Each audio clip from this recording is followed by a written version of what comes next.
জানেন তো পুজোটা না আসছে আসছেই বেশ ছিল, তার কারণ পুজো যেই এলো শুরু হতে না হতেই যেন বিসর্জনের বাজনা বেজে গেল। সুখের দিন যেন এভাবেই ঝড়ের গতিতে শেষ হয়ে যায়।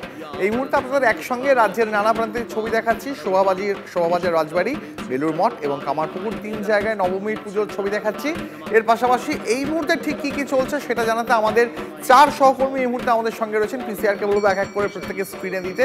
আলাপ করে দিয়ে আপনাদের সঙ্গে সুচরিতা আমাদের সঙ্গে রয়েছেন বালিগঞ্জ থেকে, আমাদের সঙ্গে সন্তোষ মিত্র স্কোয়ার থেকে রয়েছেন আমাদের সহকর্মী প্রদীপ্ত, আমাদের সঙ্গে রয়েছেন আমাদের আরও সহকর্মীরা।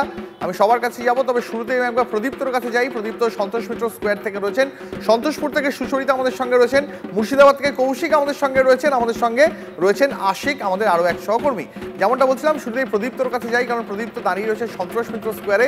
প্রদীপ্ত, আমি লেবুতলা পার্কের পুজো বলি তাহলে বোধহয় মানুষ বেশি রিলেট করতে পারবেন। লেবুতলা পার্কের পুজো অনেক বিতর্কের জন্ম দিলেও শেষ পর্যন্ত পুজোটা ভালোই ভালোই উতরে গেল। এই মুহূর্তে আবহাওয়া কেমন রয়েছে সেখানে?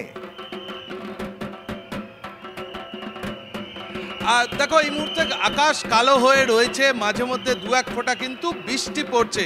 তারই মধ্যে দর্শনার্থীদের ভিড় বাড়ছে খুব স্বাভাবিকভাবেই, কারণ তুমি যেমনটি বললে যে একেবারে শেষ লগ্নে কিন্তু দুর্গাপুজো চলে এসেছে, ফলে মানুষ একেবারে শেষ মুহূর্তের যে স্বাদ পুজোর সেটা উপভোগ করে নিতে চাইছেন। বুঝতে পারছি প্রদীপ্ত, নজর রাখো, পরবর্তীতে আবার তোমার সঙ্গে এই নিয়ে কথা হবে। এই মুহূর্তে আমাদের আরো এক সহকর্মীরা, আমাদের অন্যান্য সহকর্মীরা জেলা থেকেও আমাদের সঙ্গে রয়েছে, তাদের সঙ্গে কথা বলবো।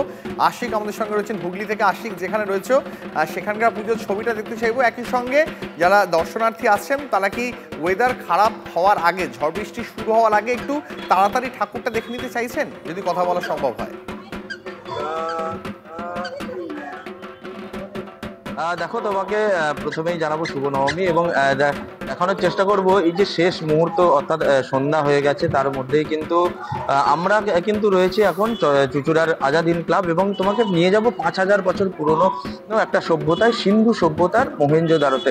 এবং সেই মহেঞ্জোদারোয় এসে কিন্তু বহু যারা দর্শনার্থী রয়েছেন তারা কিন্তু আগে ভাগেই এটা দেখে নিতে চাইছেন। তার কারণ আকাশ কিন্তু কালো হয়ে এসছে দুপুরের পর থেকেই, কিন্তু আমি দেখাতে চেষ্টা করবো যে আকাশ কিন্তু কালো হয়েছে, যে কোনো মুহূর্তেই বৃষ্টি নামতে পারে। আমি একটুখানি কথা বলে নেওয়ার চেষ্টা করবো যারা দর্শনার্থী রয়েছেন তাদের সঙ্গে। এই আকাশ তো কালো হয়ে আসছে, তাই জন্য কি আগে ভাগেই বেরিয়ে পড়েছেন? না, তেমন কোনো ব্যাপার নেই, আবার পরেও বেরোবো। অর্থাৎ বুঝতে পারছো, আকাশের কোনো ব্যাপার নেই, বৃষ্টি হলে হবে, কিন্তু বাঙালিকে দমাতে পারছে না।